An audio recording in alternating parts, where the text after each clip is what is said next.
Welcome to part 3.1 of our It Is What It Is run through The Evil Within. Calling it part 3.1 because I split chapter 3 of the game into two video releases. It's not really because the chapter is that hard or because the chapter should take that long, but it's because of the approach I took during this pass of the game. Since we're on a new game, we don't have a lot of ammo. We don't have very powerful weapons. And since we can't upgrade them, we're never going to have powerful weapons but in this run. But it is what it is, right? Okay, so the approach that I took was to basically clear the battlefield as best I could. Get rid of as much of the staging of their traps, the little snares and snags that they have set for you, as well as burning a lot of, well, you have to burn these bodies regardless just to get there, but I do burn a lot of extra bodies so that when the action starts, those don't come to life and they don't start chasing you as well. Because of that makes this first part of this chapter more of a treasure hunt, more of a looking around and finding all the traps. Shit. Finding the things that I can make the battlefield prepared the way I need it prepared. And so most of the action from this chapter is going to be in the follow-on, chapter 3.2.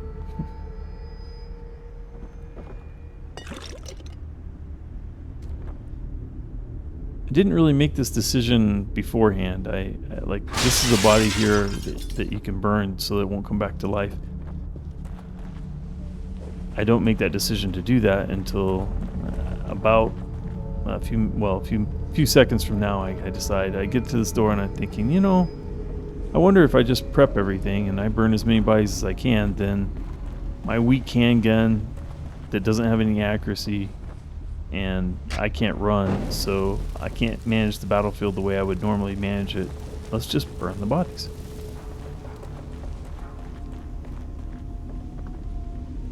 You can hear the music from the safe room, so you know that there's going to be a door nearby. It's over there to the left that will let you go back to the insane asylum. Which the more times you go back, the more you begin to think maybe that's the real world. Maybe this is the fake world. Maybe they're both fake.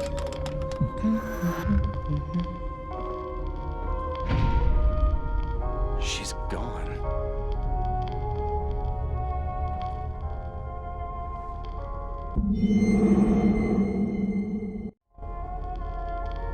Another personal document. For the script, the mirror breaks. These rooms where the mirrors are, they're safe. Nothing will come in there with you. There are also often things hidden like that map part there. My head. This trip to the hospital is going to be particularly useful because the nurse that we saw go through the mirror, she's going to open up some more of the hospital to you. Specifically, she's going to give you access to where the lockers are, that the keys that you've been picking up will unlock. You should find this useful. She said that, and occasionally there's documents on the desk, so I actually walk over here thinking that might be a document looking around. But no, what she's going to do is she's going to open that little gate for you. We're gonna go ahead and pick up the poster and the newspaper that's in the room first. That was our friend Oscar Connelly that we killed in the last episode. He's the police officer, the patrolman that was driving the ambulance when it wrecked, and then we wound up having to kill in the very Resident Evil 1 flashback with the zombie chewing on a body and then turning his head slowly to the light with the flash of lightning. I love that scene. I love that scene in both versions of Resident Evil 1 and now in The Where Evil are you Within. taking me? You don't talk much.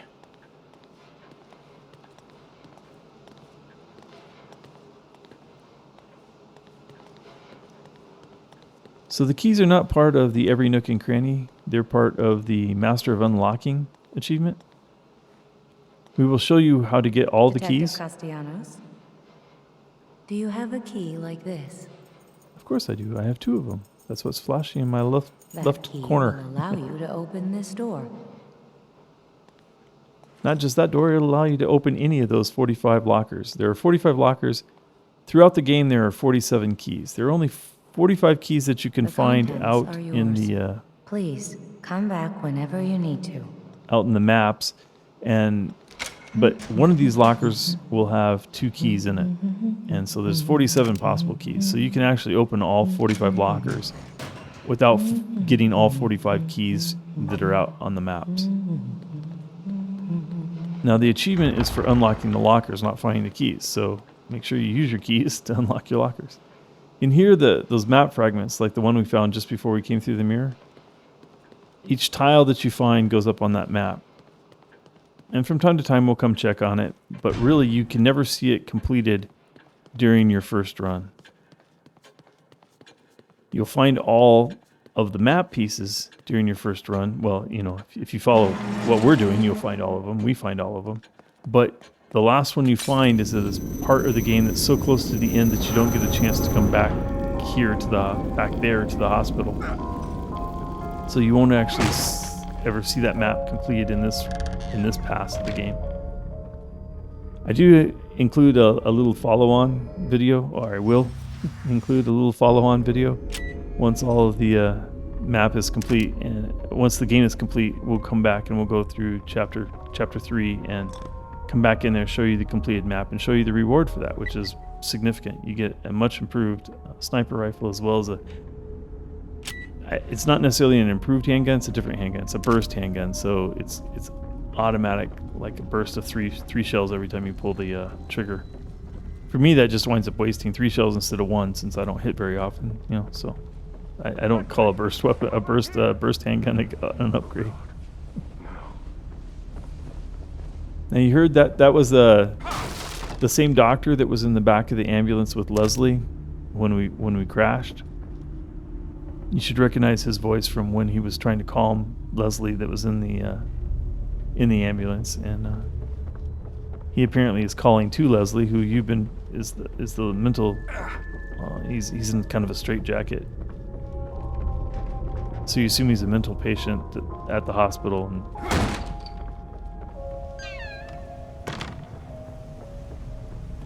now these are good bodies to burn. Don't want them to come back. In the game, there are often bodies that you can burn that don't really buy you anything. But if you've seen anybody else play this part of the game, or if you've played it yourself, you'll see that burning all these bodies and killing this person, lucky shot.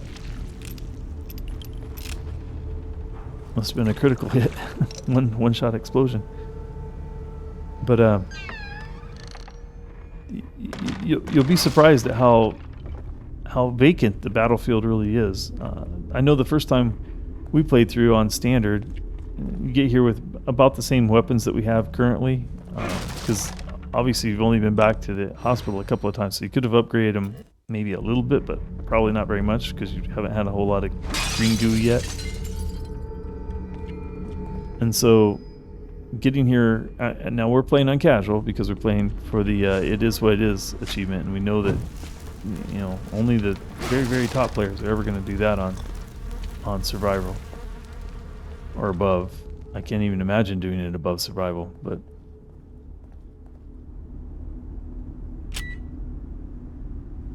those are a different kind of bomb than the ones you've seen us do in the past videos. In the past videos, we did bear traps and we did tripwires. Those proximity bombs, as long as you're crouched, they won't see you. You can get close to them, and then you just disarm them with the same Y button that you disarmed everything else, or the same, was it A button, I guess? Reusing all those that button over and over again can be problematic. There's times when I'm wanting to use the A button for one thing, and it thinks I wanted to use it for another thing. That barricade that you saw me trip there, that's basically telling you can't get into the other parts of this little hamlet. I don't know what to call this area, this little group of buildings. But you can't get on back there. And more of those traps will trigger if I try to go on back there. This is me trying to make sure that I got all of the zombies. And you see me being loud just in case there's any of them that are awake that could hear me. Trying to make sure I get the battlefield as clear as possible. As I was saying, the first time we played it on standard, you hear Dr. Jimenez calling, and you go to him, and then that triggers every zombie in the world to wake up. It's horrible. I mean, it took us a long time to figure out how to even survive that. This is, I think, the first time I've truly tried this to try to just clear out the entire map before we even start that, and I was so surprised at how well it worked. It's not the difference between casual and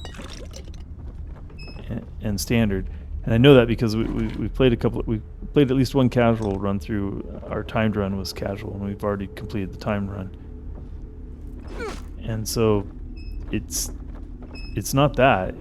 It has to do with this cleaning. Once you clean them, they can't call to each other.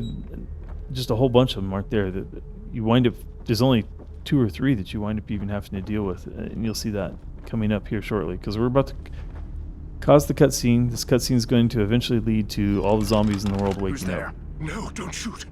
I'm not one of them. I'm a doctor, Marcelo Jimenez. You were in the ambulance before it crashed, right? Yes, we're lucky to be alive. Have you seen anyone else? My patient Leslie. I saw him running up ahead, but But? come this way. Quietly, mind you. Sure, I'll be quiet.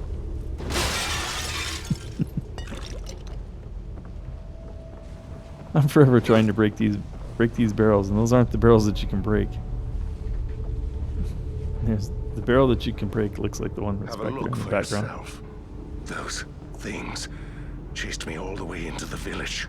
And of course, this tells you that the goal is They're that all over gate. the place. And you saw just up to the top left up there. There's a zombie standing on a balcony. He has a sniper rifle, and he's Good Lord. a good shot with that There are sniper too many to rifle. I shoot mean, I our don't way know through. how a zombie One of exactly us handles could a try to sniper lure them rifle, but away while the other gets the gate open. in the You're Evil the one Within, with the zombies gun. can use sniper rifles. If you say so. And on New Game Plus playthroughs, like my speed run, I like to just stand on this balcony and use my upgraded sniper rifle and just kind of clean the room.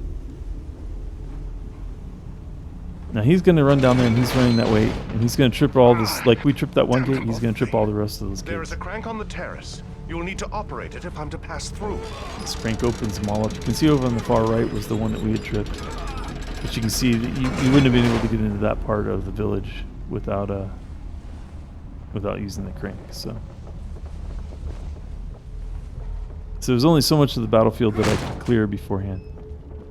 But when I was first playing on standard, Over here! and I had not cleared the battleground, there were already 4 or 5 zombies Hey, up there over with me here! by the time I got into That's that right, hallway. this way. And it just becomes a zoo quickly. That old guy's gonna get himself killed. His axe is longer than mine. But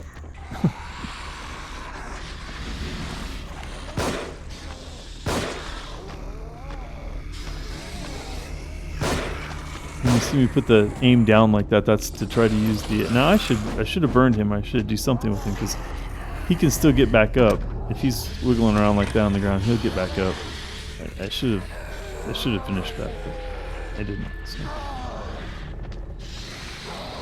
Now we can go past the area where that trap was, and what we're doing by going in this direction, we're avoiding that sniper. If you go out there by where that covered wagon is, he can see you there, and then you're stuck out in the middle of a battlefield with a sniper dead on you. So if you come up the stairs to get into the barn here, and all that growling you're hearing is a really big brute that's down in the bottom of the barn there, right below that ladder. If I looked down, you'd see him, but for whatever reason, I didn't look at him.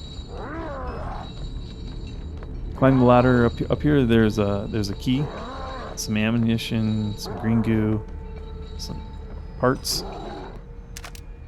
I'm still collecting as many parts as I can.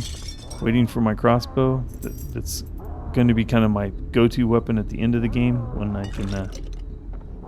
well, you'll see me use it, obviously, if you keep following the videos, but right now we don't have it, but we're picking up all the parts so that we can make crossbow bolts.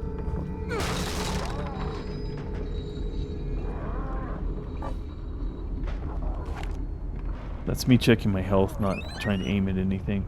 It's the only way I knew to get the health bar up is to aim a weapon, and then the health bar comes up with a little icon also telling you how much ammo you have for the weapon.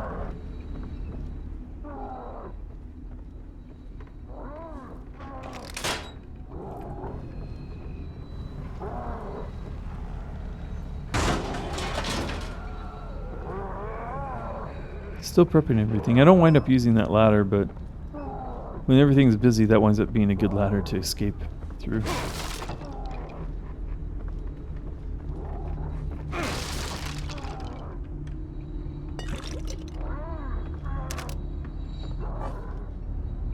But yeah, I was just amazed at how well it worked. I mean, normally I've already had to fight half a dozen or more zombies by the time just trying to get around.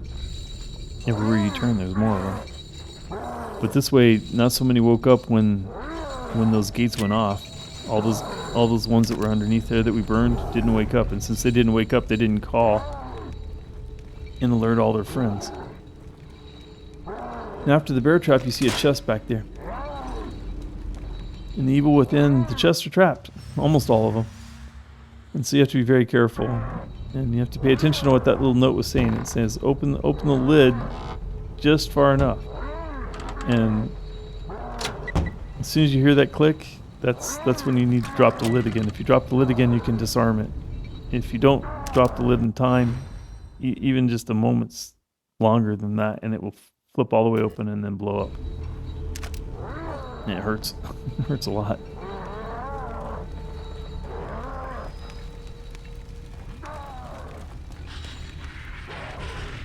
You see me use the quick shot some more here. Quick shot.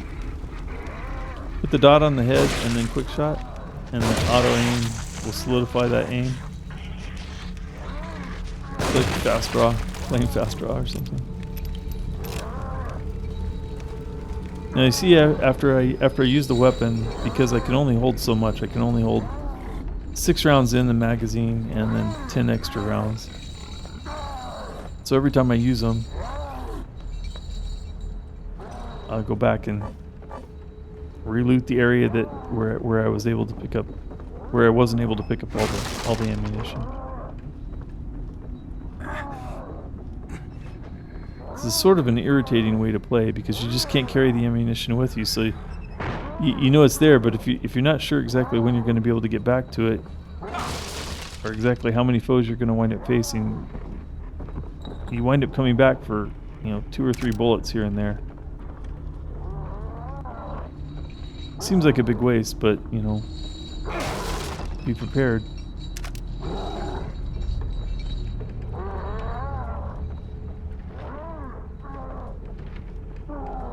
Like I said, this is a completely different experience than the first time I played this level, and I was just floored at how well burning all those bodies did for how much it provided. So now here in a minute you're going to see me kick a pig. I'm not actually kicking the pig. I'm not being cruel to animals. I'm trying to bust these barrels, but every time I hit the attack button, he's attacking the nearest object, and those are not the barrels that you can break. And I wound up kicking a pig. I'm sorry.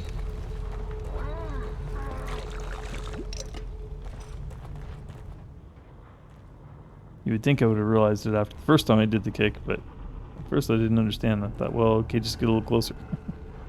No. This winds up being a really good alley. It's the way to get to the sniper from behind. Basically back around, back up those stairs, and we'll take that path. It's the way to get to the sniper without him ever having seen you, and it's putting him in his sights. I'm gonna kill this zombie. I'm gonna look around. I'm gonna wind up shooting one of the statues for a key that's right on top of that wall. But that's pretty much gonna wind down our battlefield prep episode, if you will. But I can't get to the key without getting out in front of the sniper, so I'm going to turn around and go back, and in the next episode you'll see me take care of the sniper.